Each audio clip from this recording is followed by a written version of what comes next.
Olá, pessoal, Rock Cabeça aqui na área com uma convidada ilustre lá de Filadélfia, Estados Unidos. Estou falando aqui da cantora Zou Zou Mansour, que responde pela banda Soraia. Vou falar em português mesmo, Soraia.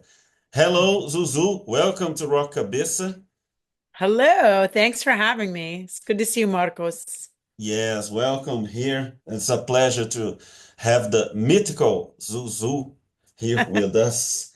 So tell us the thing that amazed me most about Soraya is that you guys have a statement, like a statement endorsement from none less than John Gett. John Gett. Yeah. Tell us the relation. When did you meet John Jett, and when she said that about the band? And if you can speak what she said about the band for us. Sure, sure. So Mm.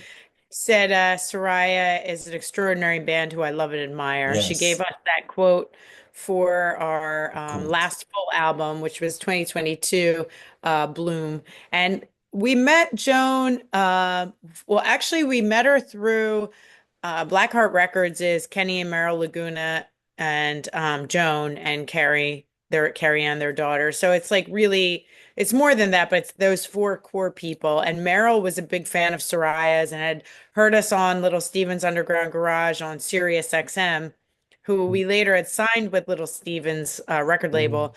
And she'd heard us on there and she loved my voice. And we happened to go to a show and the guy was a fan of ours had asked me what's the greatest rocker you'd ever want to meet, and I said Joan Jett.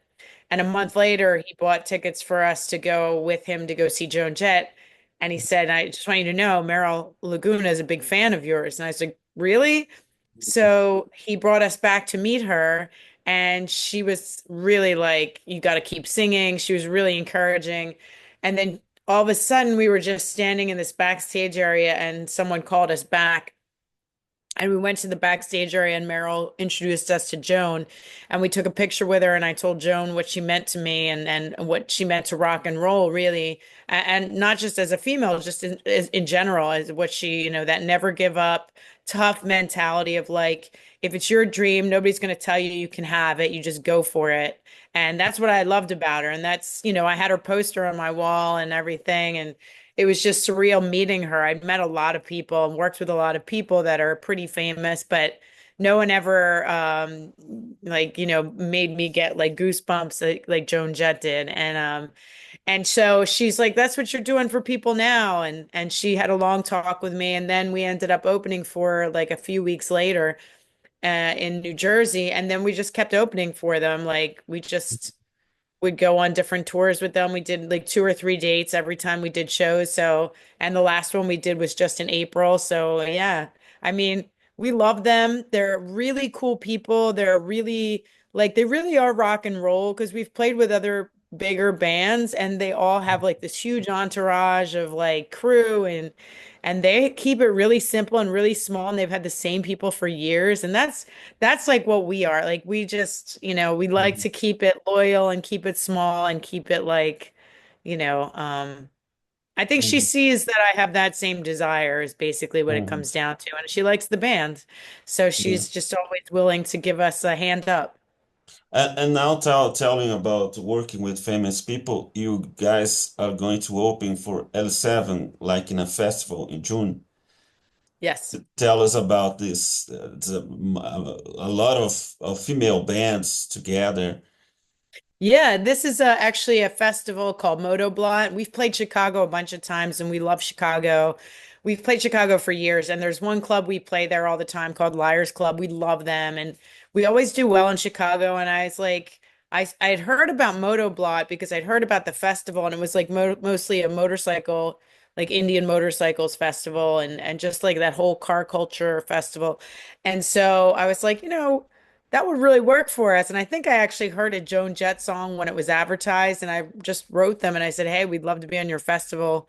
Mm. And they were like, "We'd love to.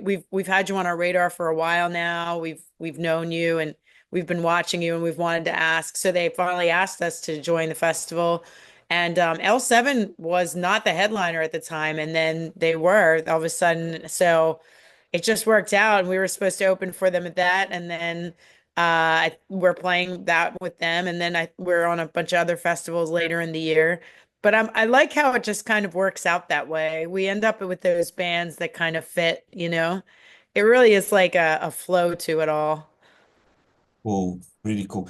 Just 1 second. Sorry Yeah. again. Just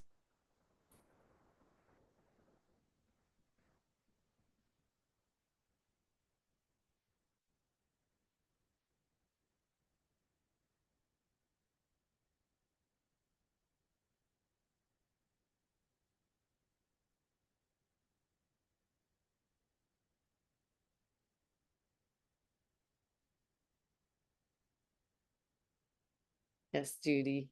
What's the matter? Mm, mm.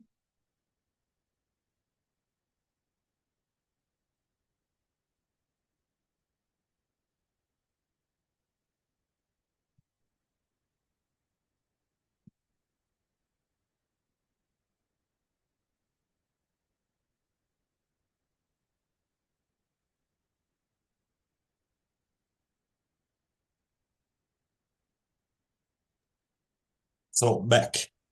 Yes. Yeah. Now I'll tell you about L7, and you gonna release a new EP. Hmm. You're We're going probably to, we're gonna, going. yeah, you're Yeah. going to. You're probably gonna play some of the songs of the new EP in the Yeah. festival. It's Yes. called Confessions from the Venice Scene, From the Vina Cava, yes. Vinacava. Uh-huh. What does it mean?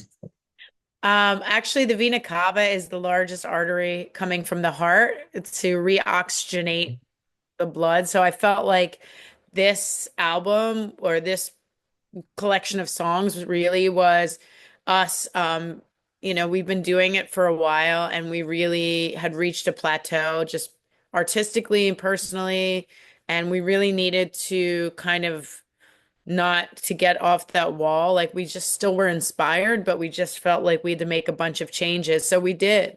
And so once we did the record, the producer said to us, do you want to make an album? I said, I really want to do these 5 songs and give them to the world and then make the album like kind of similar to the songs, but it's a new sound, it's a new energy, it's a new band. Like we're just reinvigorated, we're re-excited again, and we needed that.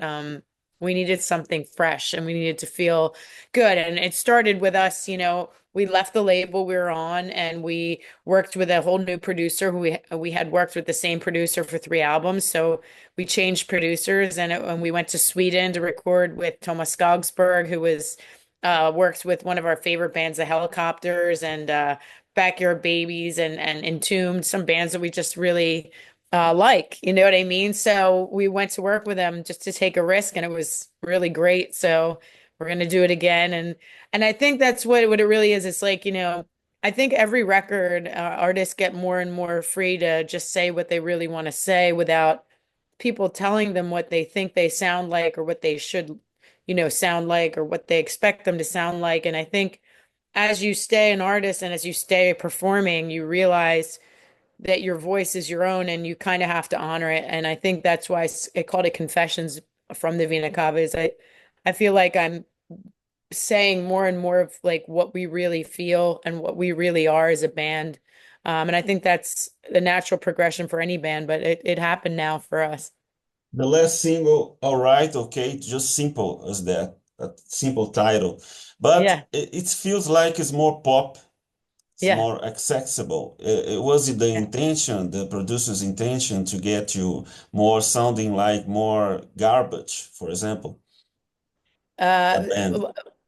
I think when he listened to the collection of songs, the one thing he said after this third list, their third demo that we gave him, we all sat around a picnic table and he heard the third song and he said, you know, and we're expecting him to say some guru shit, you know what I mean? And he goes, you sound like punk rock. Like you have a punk attitude. And I said, absolutely. And I Mhm. think for a while we tried to polish that out of ourselves. And I think the more we worked on the songs, we tried to make them more accessible. But I've always written melody. I grew up listening to like pop and punk, but mostly pop. And I didn't really hear any like hard rock or punk or alternative rock until later. I was already kind of in my late teens at that point. But as I was growing up, I listened to a lot of pop. And Travis, who I co-write with, listened to a lot of like Cramps, a lot of like surf music, a lot of garage rock. He's a big fan now of the OCs, so he has like a different taste, style, writing style than I do, which is good because I think that's why we write the songs we write. But I've always written melodically, and we've always had that like spit. But I think this record is the first time that it really was pulled out since very early days for us. And now Soraya is a trio, power trio. Well, we've always been the three, but Mhm. we have different players with us. Like Mhm. sometimes we have like six players with us, and sometimes we have just four of us playing a guitar, bass, drums, and sing vocals. And then sometimes we have five, we have two guitars. So it's like it really depends. Not so much on what our mood is, it's just on how big the show is going to be. Like we play all size venues. We'll play like a dive bar, like Mhm. to like maybe like 50 or 60 people to like bigger shows, much bigger shows. So we kind of keep it to four of us actually. The three of us are in all the pictures because we've been together for years. Like Brianna joined in 2016, Travis and I started the group. So really the three of us have been through hell and high water together and we have each other's backs. And Mike Jaffe, who's our guitarist, he's been our guitarist for 3 years now.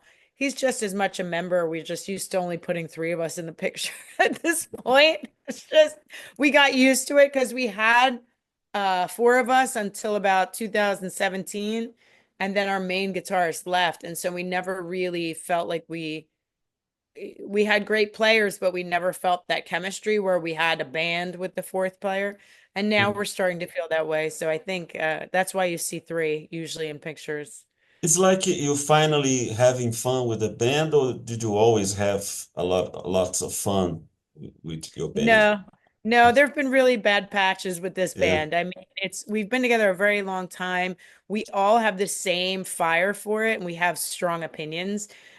So, we come down to the idea that like you have this I make the hard calls like and then, when someone in the band feels very strongly about something else, I always hear them out and we decide together when it's things like production and music, that's a group effort.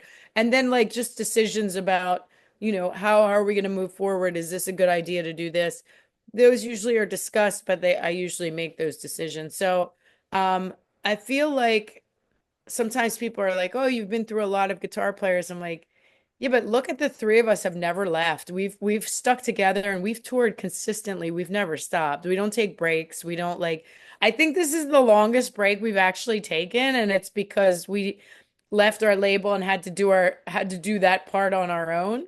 So I think we didn't play from December to April, and that was the longest we haven't played in a long time, like years. So the three of us have not stopped, and we've always consistently created, and we've consistently written and played, and yeah, we've never stopped. So it's fun now because I think there were periods where we all wanted to quit on each other or quit on what we were doing or just had enough of each other because it's like being married. You're together all the time and there's not much break, you know what I mean? So I think now we've reached a point where we know no one's leaving and we're committed to it and to each other and to growing. And I think that's when it gets really fun because you don't ever feel like you can't make a decision or somebody's going to leave or you can't have what you want. We all try to find a way to do what we love in Soraia within the group. You know what I mean? And so far, so good. So. Do you think the other two sees you as a boss, uh, uh, uh, uh, like you have the power to decide we gotta do what you told because you're the main character of the band? Do you think there's something like this? Because you are here, only you giving me this interview. Are you the Yes. boss of Soraia? Soraia is your band, after all. Yeah. Yeah, it's my name. It's Is it? definitely I'm the boss, but I wouldn't be able to do it without them. You know what I'm Mm, saying?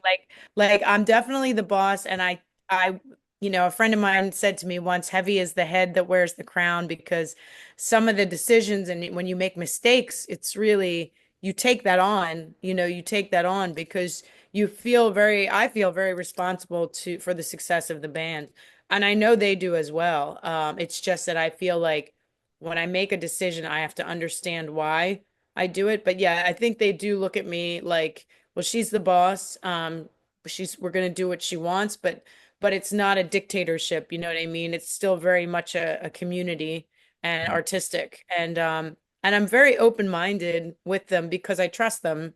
They're not when somebody's new and saying things, I instantly put a wall up because they haven't earned that trust yet. They haven't earned that not that they haven't earned the right to say it, they just didn't earn the trust by going through things as a band together. It's tough mhm, being in a band together all the time. It really is. It's a lot of fun, but most people quit. mhm, Even people that are really into it, they either quit or they start another band. They're like, I'm going to do my own thing. It's not easy. It's you have to get along with personalities and you have to make it work. But when the music's first, it works. mhm. The You music is have to what put the matter. music first. You have to. I mean, I do it because when I was a kid, this is all I wanted to do. And all Mm, of us have that. We all wanted to do music. So I always remind them when we get into a tough place, is don't forget, it's not always going to be this like masterpiece that we put into the world. Sometimes we're going to fail. Like we're going to put out things that aren't people don't like, or they're not that great, or they don't do well, but you just have to keep creating because you're an artist. It has nothing to do with success or not success. mhm. So, Yes. When John Gett started the band, the Runaways, yes. it wasn't much common to have female bands, rock bands with girls. Now Yeah. it's like a boom. Yeah. Oh, we have a lot. Do you Yeah. think it's better, or do you feel like it's a competition to get attention from the media and everything? That's a good question. I think there's a lot of bands that first of all, I think it's great that people are acknowledging like there's whole festivals built around women in music, and I think that's cool. I think it's a fine line though where um it's not I'm not just it's because women have been doing it so long and those glass ceilings were broken by people like Joan and even like the 90s artists that came along that broke other ceilings as well. I feel like you're constantly breaking through that barrier, but I feel like it'd be foolish to be competitive. I mean, you're always competitive with yourself, and sometimes if you see a band doing better than you, you're like, what do they do? Like, you know what I mean? I'm not gonna lie and act like I don't get like I used to just get jealous. Now I go like, what are they doing? I'm more curious. Like, what did they Mhm, do? How did they get on that? I want to get on that. Like. And some of them are my friends, and I'll call them and be like, hey, how'd you do this? And then other times it might be a band that I just naturally want to compete with mhm, for whatever reason. And there's not really a reason. It's just I feel competitive with them. But I think it's in a good spirit. It's never like angry or like, why did they get that? And I didn't get it's a very much like I look at it like they're giving me the potential of, oh, I want that too. But I'm really grateful, and I always look at it like this. In 20 years, I would hope somebody would look back and we affected enough people that a little girl look back and be like, she could do that, she did that, she lasted through all that. And that's what I did because if those women didn't come first, if the Runaways, if the Joan Jets, if the garbage, all those bands did not come ahead of us, I wouldn't know I could do it. You know what I mean? I needed to have somebody to show me that I could do it. Because I remember watching the Joan Jett documentary, Bad Reputation, and she says in it, like, her guitar teacher said, girls don't play guitar. And I mhm, thought, what? Oh my God, can you imagine? Like, no one would say, well, people might say that today, but not many. So I think, like, to come up at a time like that, you really had to want it. And I think it's the same now. Like, if there's a woman that's like going after it, like I go after it, or even harder than I go after it, I go like, they really want it. And it's in their own heart why. I really want it. So it's I don't think it's as much there is some competition, but it's healthy competition. It's also very empowering. Like I want them to do well, just like I'd like to do well. Mhm. Cool. Sooner we were talking about Brazilian name. Soraya is a Brazilian name. And I want to know, what do you know else about Brazil, about our music, about our culture? Tell us about some things that remind you of Brazil. Well, my sister-in-law is Brazilian, and I Mm. always ask her about Brazil. Actually, she was the one who told me yesterday that you guys are only an hour ahead of us. I thought you were like Uh, way different time zone, which is beautiful country, and I just think that there's so much passion. I think Mediterranean in general, like the the fire of Brazilians is very intense. I know her, so I just see the personality and how intense she is, and I imagine that Brazilians are the same way. They love with a lot of love, and they fight with a lot of fight, and there's just I love that. So that's all I really know about Brazil, but I've always loved Brazil, and she always would sit and tell me about it, and she'd tell me about just, the temperature and going there every summer. She'd bring my nephew there every summer, so I mean, I want to come to Brazil pretty badly. I keep telling yeah. her she has to bring me, so You have to play in Rock in Rio. I want to Yeah. really badly. I'm telling you, like my two top places I want to bring Soraya are Brazil and Japan.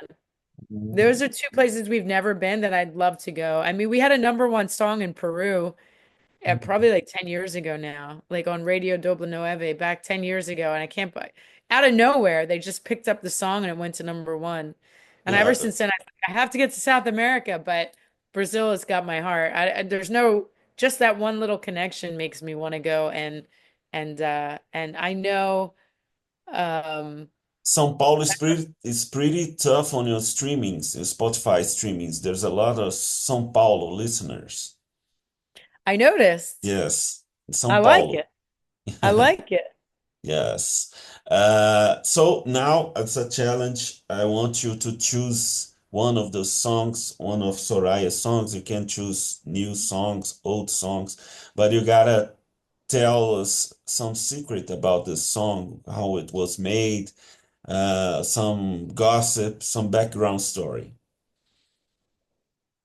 Well, I'll start with the newest. That one's the easiest, only because it's fresher in my mind, to be honest. Um, I'll give you two stories. They'll be short because I can talk. So the first one is the newest song, All Right, Okay. Last year, I had started dating a guy who lived like 3 hours from me, and I met him at a show. Anyway, he kept saying, "Oh, I can't. I only want to be with you. I don't want to be with anyone else." But I always felt like something's not right about this guy. And then he ghosted me, and I've never been ghosted in my whole life. And I was like, did I get ghosted? And you don't know that you got ghosted until it's like a week later. Then you're like, pretty sure I got ghosted. And my drummer, I couldn't write. All of a sudden, I was like, I'd written three songs. And I feel like I hit a wall for this recording that we just did. And she said, just write something that really is on your mind and affecting you. And the thing is, I didn't want it to get to me that this person did it to me, but it was getting to me. So I just wrote about all the things I hated that I watched him do the last few times Mhm, we are together. And I was very clear when I co-wrote it. My co-writer said, "Do you really want to put the city where he was from?" And I was like, "Yeah, I do." mhm, So watch out if you date me, you might end up in a song. mhm, Anyway, so that's the story of that one. The other story is there's a cover we did of a Kink song called I'm Not Like Everybody Else. This is the song that went to number one in Peru and it did really well here. And it really broke us through into Sirius XM radio and also into commercial radio. It was called I'm Not Like Everybody Else by the Kinks. And my co-writer said, we really should cover this song. I think you would nail it. He goes, look it up. So I look it up and I found a version that was done by on The Sopranos, on the TV show The Sopranos, mhm. way different than the original version. And we went to the rehearsal, and I'm thinking we're doing that version. And he starts doing the other version, and they're all playing like way faster. I was like, what song Mm, is this? What are we yeah. doing? And they're like, I'm not like everybody else. But I was like, I want to do it this way, the way I learned it, which was the one on The Sopranos, the live version. So we learned it that way, and that's the one we ended up doing, and it was really successful. So I mean, the funny thing is we both came with a different version of a song prepared to rehearsal. And that happens more than I'd really like to tell you about. So Pretty cool. communication isn't great here. So Yeah. You're only three on the band. Imagine if it was more. oh Uh, no, everybody was playing different songs. yeah. So it was an honor to talk to you, Zou Zou Mansour from Soraia. Soraia rocks in the Yeah. Instagram. Soraia rocks. You Yeah. really rock. You really Thank you, rock and Marco. roll. You know how to rock. I wish you good luck, and I wish you to see you here in Brazil too, with your I'd love it. Love with to. your nephew and everything, your family. Okay? Yes, we You're would love to. very Thank you so much for your time. Yes, you're very charismatic. Keep going. Keep going. Thank you, man. Thank you. Thank you. Good night All and right, see bye, you. Marco. See you in See you Philly soon. or Brazil. Please do. Okay. Bye bye. Take care. Bye bye.